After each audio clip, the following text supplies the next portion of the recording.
बात करेंगे corona virus की। तो ईद के लिए कुछ लॉकडाउन में नरमी की गई थी, लेकिन उसके बाद जो देखा जा रहा है केसेस की तादाद में इजाफा और हलाक होने वाले अफराद की तादाद में भी इजाफा हुआ है। इसके बाद ये सोचा जा रहा है कि जी लॉकडाउन जो नरम किया गया था उस पर नजर सानी की जाए, लॉकडाउन को मजीद सख्त किया जाए। अगर आदाद शुमार पर नज़र डालें तो मुल्क में आज अब तक कोरोना के मजीद 16 अफराद इंतकाल कर गए हैं। इसके बाद अमवात की मजमूई तादाद 1197 हो गई है, जबकि नए केसेस सामने आने के बाद मरीजों की जो तादाद है वो 57,705 तक पहुँच चुकी है। वफाकी हुकूमत ने ईद से कबल कारोबार खोलने की इजाज़त दी थी और अभी ईद के बाद दोबारा लॉकडाउन का इंदिया दे रहे हैं। वज़ीर आज़म इमरान खान की मुआविन खुसूसी बराए सेहत है डॉक्टर जफ़र मिर्ज़ा, वो कहते हैं कि जी पाकिस्तान में कोरोना केसेस में इजाफा हो रहा है। पाकिस्तान के जो शहरी हैं वो शायद ये समझ रहे हैं कि कोरोना सिर्फ ईद तक था, अगर हमने एहतियाती तदाबीर इख्तियार ना की तो बहुत बड़ा बहरान पैदा हो सकता है। उन्होंने खबरदार किया। अब ऐसे में अपने एनालिस्ट से सवाल हमारा कुछ यूँ है कि क्या हुकूमत की जानिब से एक बार लॉकडाउन में की गई नरमी के बाद अवाम दोबारा लॉकडाउन को संजीदा लेंगे, हाँ या ना के ऑप्शन हैं। महमल, सबसे पहले आपके पास आना चाहूँगी, अवाम संजीदा लेंगे या नहीं? इससे ज़्यादा ये चीज़ कि जो WHO ने कल रिपोर्ट जारी की है उसमें कहा है कि 91% 91% जो आपके केसेस हैं वो लोकल ट्रांसमिशन के हैं, यानी एक दूसरे से हमें कोरोना वायरस लग रहा है। और अभी तो टेस्टिंग भी नहीं हो रही थी ईद की वजह से पूरी तरह, तो ये जो स्टैट्स हमारे सामने आए हैं बड़े अंडररेटेड हैं।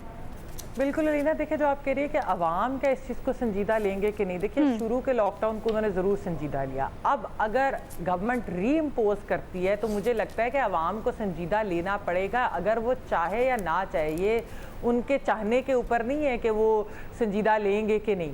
बात यह है कि हुकूमत को, अगर हुकूमत दोबारा लॉकडाउन करती है तो फिर उनको एक्चुअली बड़ा सख्त लॉकडाउन री इम्पोज करना पड़ेगा। ये उस तरह का लॉकडाउन नहीं होगा कि ईज है तो ये वाला सेक्टर खुला है, वो सेक्टर खुला है, टाइमिंग जो है, कोई दुकान भी खुली है तो कोई फलानी चीज़, इस तरह नहीं। देखिए अलीना, बात ये हो रही है कि हमारे जो टेस्ट कंडक्ट किए जाते हैं, और ये खैर बाकी ममालिक में भी जब वो पूछते हैं कि इतने टेस्ट हुए, जब बताया जाता है तो वो कहते हैं लेकिन कितने लोग टेस्ट हुए, क्योंकि कई बार होता ये है कि टेस्ट जो है वो 2 या 3 बार एक ही बंदा टेस्ट हो रहा होता है, वो भी नंबर्स शामिल कर लिए जाते हैं। तो ये पाकिस्तान में भी इस चीज़ के ऊपर ये बार बार हमें सवाल करना चाहिए कितने लोग टेस्ट हुए।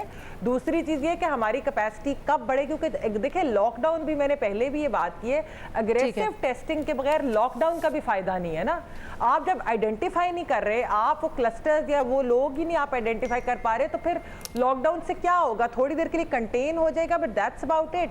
और मैं ये आपको बताती चलूँ अलीना कि प्राइवेटली बहुत लोग, ये हेल्थ सेक्टर से भी, यानी कि जो हेल्थ वर्कर्स हैं वो भी, और प्राइवेटली बाकी भी बड़े अच्छे पोस्ट वाले लोग भी ये कह रहे हैं कि 1-2 महीने बाद खुदा न खास्ता इस तरह का मामला हो जाएगा कि आपको शायद अस्पतालों में जगह भी ना मिले, जो कि सबसे खौफनाक बात है कि अगर खुदा न खास्ता कोरोना हो गया, जिस तेज़ी से वो फैल रहा है, पता नहीं कितने लोग बचते हैं, अगर अस्पतालों में भी जगह नहीं मिलेगी तो फिर आप सोच लें कि हसन निसार साहब से पूछते हैं। मेरे ख्याल में अवाम को बहुत संजीदा लेना चाहिए और हुकूमत को बहुत संजीदा लेना चाहिए। मैं कहती हूँ इसका कोई ना कोई निकाले, लॉकडाउन रीइंफोर्स करें तो सख्ती से करें और एग्रेसिव टेस्टिंग। ठीक है, हसन निसार साहब आपको क्या लगता है?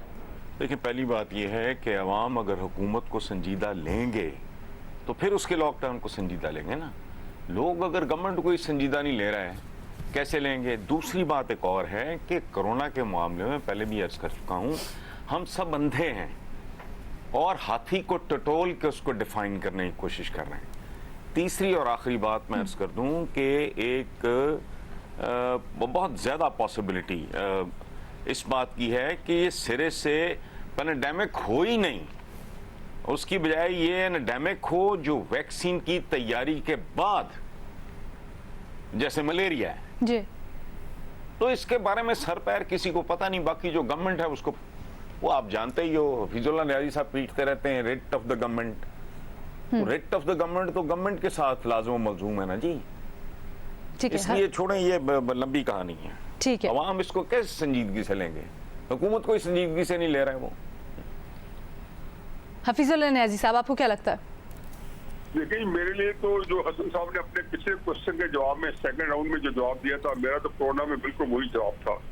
वो फैज साहब ने कहा था ना कि कुछ इस किया कुछ काम किया, मैं ये कहता हूँ ना इस किया ना काम किया। अब ये गवर्नमेंट ने, जिसको कहना चाहिए कि जो किस तरह के बहरान होते हैं वहाँ हुकूमतें नजर आती हैं, मुझे बताएं, हम जिस lockdown, no lockdown, semi lockdown, small lockdown की बात करते हैं, इसका कोई मॉडल तो बता दें कि जैसे हमने किया था। किसी मुल्क में बता दें कि हुकूमत ने कोई निज़ाम बनाए, SOPs बनाए हुए हों और उनको हवा में उसे न्याजी साहब माजरत के साथ बहुत सारे ममालिक में SOPs बने और लोग उस पर अमल भी कर रहे हैं। ज़्यादा दूर ना जाएं तो दुबई की मिसाल है कि हर मुल्क के अंदर SOP से अमल दरामद हुए हैं। मैंने यही कहा, इस मुल्क का सानिया यही है, रोशन साहब ने कहा कि हमारे यहाँ SOPs बनने का मतलब हम नाफिज नहीं करा सकते। अब क्या कोरोना ईद पर छुट्टी पे गया हुआ था कि आप अब आंखें मार के खड़े हो गए। मैं हुकूमत की बात कर रहा हूँ, लोगों को छोड़ दें। यहाँ लोगों को डिसिप्लिन करना हुकूमत की रिट पे करना था, जो की बात में रिपीट नहीं करने जा रहा था, जो भी उन्होंने फरमाई है। अब आपके यहाँ हुकूमतें नहीं है, बीबी एक टेस्ट होता है हुकूमतों का। रोना हमारे पास तो हम कहते हैं कई रोने हमारे, एक रोने हमारा ये है कि कोरोना ने हमारे बेहाल किया हुआ है। ऊपर से PIN के हादसे ने कौम को बिल्कुल ज़हनी तौर पर मफलूज कर दिया है। तीसरा ये है कि यहाँ पे हुकूमतें नजर आनी थी, दोनों जगहों पे हुकूमतें नजर आ नहीं रही, जंग आ रही है। तो जब मुझे बताएं कि जब आपके यहाँ एक निज़ाम ही मौजूद नहीं है, SOPs आप बनाएंगे, मैंने कहा यही मैं आपकी। लेकिन न्याजी साहब, जब सख्ती से लॉकडाउन इन्फोर्स किया जा रहा था, अगर किया जा रहा था तो तब ये तनकीद होती थी हुकूमत पे कि भाई आपने लॉकडाउन कर दिया, बिजनेस ठप पड़े हैं, लोग नहीं कुछ खा सक रहे। अब जब खोला गया है तो फिर तनकीद हो रही है। क्या हुकूमत कहती है हम क्या करें? या नो लॉकडाउन करा सकते हैं, कोई इम्प्लीमेंट नहीं करा सकते। अच्छा, बस ये प्लीज, आई एम डन। ठीक है, मज़हर अब्बास साहब। देखिए, हसन साहब ने कहा ना कि लोग हुकूमत को संजीदा नहीं लेते। यहाँ प्रॉब्लम ये है कि हुकूमत अपने आप को संजीदा नहीं लेती। आप पूरे लॉकडाउन की थ्योरी उठा के देख लें, पहले दिन से देख लें कि गवर्नमेंट ने क्या अपने आप को संजीदा लिया। गवर्नमेंट ने क्या ऐसी चीज़, गवर्नमेंट एक दूसरे से आपस में लड़ती रही, मरकज़ी हुकूमत और सिंध हुकूमत की आपस में लड़ाई होती रही कि कौन सा लॉकडाउन बेहतर है, लॉकडाउन करना चाहिए, क्या नहीं करना चाहिए। तो जब गवर्नमेंट के अंदर कन्फ्यूजन पाया जाएगा, जब गवर्नमेंट अपने आप को संजीदा नहीं लेगी, तो लोग इस चीज़ को कैसे संजीदा लेंगे और लोग हुकूमत को कैसे संजीदा लेंगे। देखिए, इसका पहले दिन से हल यही था कि एग्रेसिव टेस्टिंग। आप मरदमशुमारी करते हैं, घर घर करते हैं। आप पोलियो के कतरे जब पिलाते हैं तो घर घर जाके पिलाते हैं। तो आप टेस्टिंग इस तरह क्यों नहीं शुरू कर सकते? या आपने 10 लाख की जो टाइगर फोर्स बनाई हुई है, ये किस काम के लिए बनाई हुई है आपने? इनका आप ये SOPs पे तो अमल करवा नहीं सके, तो अब बाकी इनका क्या काम है? ये क्या काम करेंगे? कौन सी किस जगह पे अवेयरनेस की क्लासेस ली हैं इन्होंने जो इनको टास्क दिया गया था? तो आपने गवर्नमेंट को अपने आप को संजीदा लेना पड़ेगा। इसलिए कि ये याद रखें कि अनएम्प्लॉयमेंट हो चाहे भूख हो, ये दोनों चीज़ें बड़े अहम मामलात हैं। लेकिन अगर ये वायरस जिस तरीके से फैल रहा है उस तरीके से फैल गया तो ना आप अनएम्प्लॉयड तो अपनी जगह है, उसके साथ उसको वायरस भी लगेगा।